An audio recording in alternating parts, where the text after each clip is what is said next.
Hi everyone, got one more Star Wars video to do this week and then I'm good for the week. So, this is basically in response to the end of Force Awakens. Now, in the end of The Force Awakens, obviously, if you're watching this, there's spoilers involved. So, spoilers out of the way now. The StarKiller Base is destroyed. There's another Death Star. I wish that was the case. It's a planet-sized thing as opposed to the moon-sized thing. Now, that being said, it gets blown. Actually, it doesn't even get blown up. It implodes. Because the way the Starkiller worked, for those of you watching this who haven't seen the movie, is, I'm certain there might be one or two, is that it took in, a sun. It literally sucked in a sun for its power source and fired that in a concentrated burst of energy, which split and destroyed solar systems, more or less. It destroyed like 5 planets at once, we saw. Which is horrifying, just that concept of a machine doing that. But then it is destroyed, and all the energy it just sucked in implodes into the sun once again. It's just repositioned now. So that's what happened. Now, that's out of the way. The question that I'm posing right now is, where the hell do you go after that in terms of a super weapon?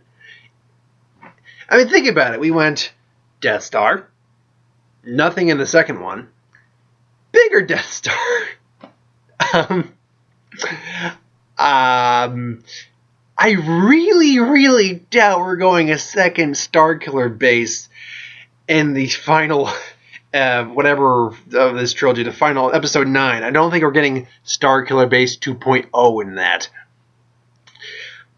But the question is, do we see a different super weapon at that point? Do we see something else that is comparable to the Starkiller, stronger than the Starkiller, something along those lines? Well, to understand that, I think we need to think about how this new trilogy is going to go, because one of the major complaints is that, yes, it was, Force Awakens was kind of a bit of a rehash of Episode 4, New Hope. But not in a bad way. It's just,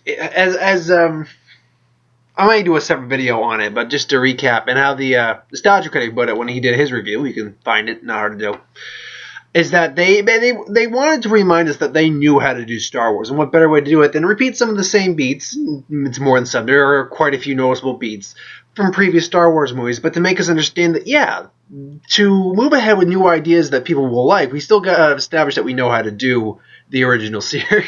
We know how to do a Star Wars movies. What better way than to show we can do some Star Wars stuff? Now, with that being said, they pretty much repeated almost all the plot points from the original trilogy they could just in The Force Awakens. There might be one or two they could still pull off, but really, you can't go much farther. So, there's that. But with that being said, first off, I don't believe we're seeing any new super weapon in the second one, or Episode 8. We're not seeing that. If we see another super weapon, it's going to be in Episode 9. Now, see, because we know almost next to nothing, and I mean like 99.9% nothing about Episode 8 right now, it's really hard to judge how we might see Episode 9 play out. But from the little we can glean of it, we know Phasma will be coming back. Finn is alive. Rey is probably going to be training with Luke. We may discover her origin. Kylo Ren will be back and fully trained, or almost fully trained at this point. It's probably going to be definitely the Empire Strikes Back of the series. That's almost a given. But will Episode 9 be the Return of the Jedi of the series? And by that I mean, not that... Return of the Jedi, not in the sense that the good guys win, the bad guys lose, but will it be the return, the ultimate threat, or will it just be the continuation of the threat we have right now? I have a feeling it's going to be more the continuation of the threat we have right now, because I believe a kid spoiled that he's going to be a young, like a 12-year-old, 8-year-old to 12-year-old kid, something like that. So he's going to be trained to be a Jedi for Episode 9, and yeah, which, by the time the Episode 9 comes out or starts filming, he's probably going to be more like, anywhere between 10 to 13, so it'll work out. But I don't think we're going to be seeing a super weapon in Episode 9. And the reason I say that is they're playing up the Force thing big time in this new trilogy. Particularly the Force was a very heavy plot point in The Force Awakens, and I think that's going to carry through the entire trilogy. And I think the Force, the balance between the Force, dark side, and light side, and I think the dark side is going to be the main super weapon.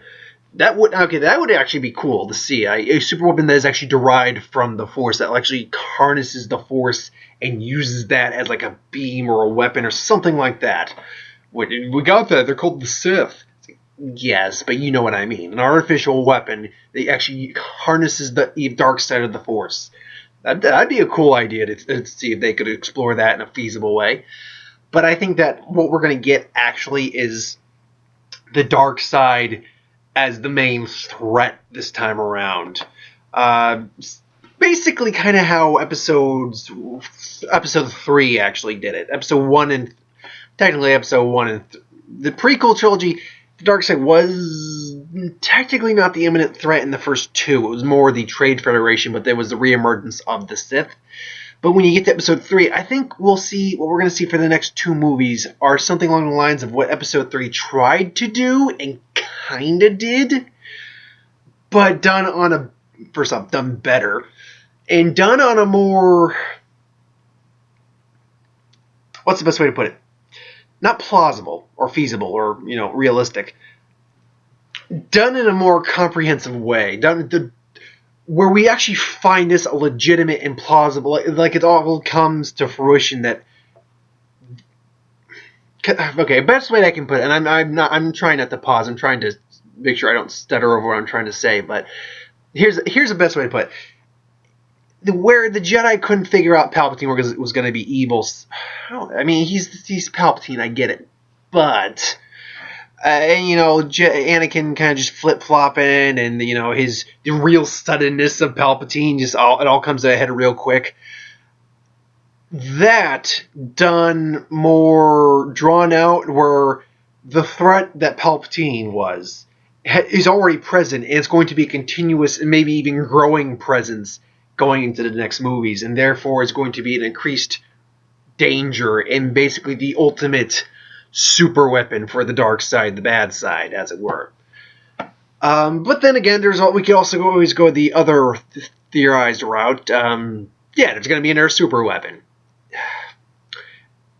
Again, I don't know where you go past StarKiller destroying a solar system with the power of a sun.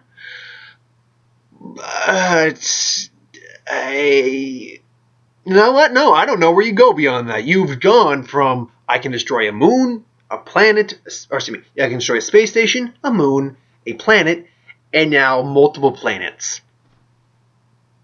Where do you go beyond that exactly? I don't know. That's why I'm sticking with it's the dark side, it's the ultimate problem kind of thing. So, yeah, that's my thoughts on that. Thanks for watching. I hope you enjoyed. Like, comment, share, subscribe. As always, if you want us to review something, put in the comments below. Let us know. We'll do a review of it at some point. Also, quick note on any of the Who Would Wins I do. If you have an idea for who would win, well, let me know. I'll get to doing that Who Would Win at some point. I already got my actual first request for Who Would Win. Next week's Who Would Win is going to be Batman versus Moon Knight. So that'll be a fun one to do. So thanks for watching. I hope you enjoyed. Like, comment, share, subscribe. See you next time, folks.